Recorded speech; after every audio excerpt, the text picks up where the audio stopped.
Hi అండి. ఇది Sunday రోజు ఈవినింగ్ అండి. సడన్గా క్లైమేట్ చేంజ్ అయిపోయింది. గాలి లైట్గా వర్షం స్టార్ట్ అయింది. చాలా పెద్ద గాలి వచ్చేసిందండి. ఒక్కసారిగా ఇంట్లోకి ఎంత డస్ట్ అంతా వచ్చేసింది. అంత పెద్ద గాలి వచ్చింది. సో మా బాబుని వీడియో తీయమంటే ఇలా తీశాడు వీడియో అంతా. కొంచెం బయటకు వెళ్ళి తీయమ్మా అంటే గాలి వస్తుంది నాకు భయం అని చెప్పి లోపల నుంచే తీశాడు. ఇంకా డస్ట్ అదంతా వచ్చేసింది కదండి. ఇల్లంతా ఒకసారి నీట్గా చిమ్మేసేసుకుని మార్నింగ్ వాషింగ్ మిషన్ వేసిన బట్టలు ఉంటే అవన్నీ మడతలు వేసేసి ఇంకా కూరగాయలు అయితే ఆకుకూరలు ఉన్నాయండి. అవి పొద్దున అయితే గోంగూర వలిచేసాను. మిగతా కూరలన్నీ ఈ టైంలో వలిచేసుకుందాం అని చెప్పేసి కూర్చున్నాను. పిల్లలు అయితే ఒక పక్క తన్నుకోవడం అయిపోయింది. ఇంకా బయట గాలి అది వస్తుంది కదా, ఇంకా బయట ఆడుతున్నారు. సో నేను ఇక్కడైతే కొత్తిమీర అది ముందే వలిచేసుకున్నాను. కొత్తిమీర ఒకటి, తోటకూర, చుక్కకూర అండ్ కరేపాకు, ఇవి 4 కలిపి ఈ పూట చేసుకొని పెట్టేసుకున్నాను. ఎందుకంటే నేను ఏ టైంలో మార్నింగ్ ఎర్లీగా లెగుస్తా కదండి, ఆ టైంలో అవుతుందో లేదో అని చెప్పేసి ముందుగానే ఇలా కట్ చేసి పెట్టుకుంటాను ఆకుకూరలు.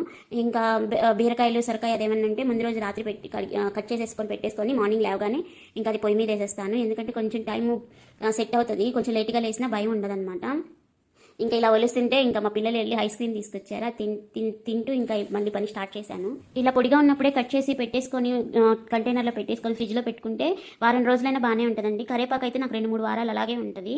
సో ఇది ఒలిచేసాను. ఇంకా మొత్తం ఊడ్చేసేసుకొని పిల్లలు అయితే కాసేపు మ్యాథ్స్ ప్రాక్టీస్ చేశారండి. నేనైతే వాళ్ళు హాల్లో ఫ్రంట్ రూమ్లో ఉన్నారు, నేను బెడ్రూమ్ ఉంది. బెడ్రూమ్లో అయితే ఇలా పెట్టేసుకున్నాను. మార్నింగ్ టైంలో కొంచెం పని ఉంది, బయటికి వెళ్ళాల్సిన పని ఉంది, అవ్వదని చెప్పేసి ఇంక ఇక్కడైతే అది అయిన తర్వాత పిల్లలు చదువుకున్న తర్వాత వాళ్ళిద్దరికి డిన్నర్ పెట్టేశానండి. వాళ్ళు తింటుంటే నేను ఇంకా నా పనులు నేను చేసేసుకున్నాను. అంటే కౌంటర్ టాప్ అది క్లీన్ చేసుకోవడం, ఒక పక్క ఏమో గిన్నెలు అవి కడుక్కోవడం, ఆ పనులన్నీ నేను ఏంటంటే వాళ్ళు తింటున్నప్పుడే చేసేసుకున్నాను. ఎందుకంటే వాళ్ళతో పాటు వెళ్ళి పడుకోవచ్చు కదా అది.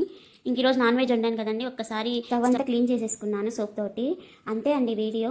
తర్వాత మాకు ఇదంతా పని అయ్యేసరికి 8 o'clock అయిపోయింది. సో ఇంకా మొత్తం సర్దేసేసుకొని ఇంకా వెళ్ళిపోయాను. అంతే అండి వీడియో. మీకు నచ్చినట్లయితే సబ్స్క్రైబ్ చేసుకోండి, లైక్ చేయండి, కామెంట్ చేయండి. Thank you.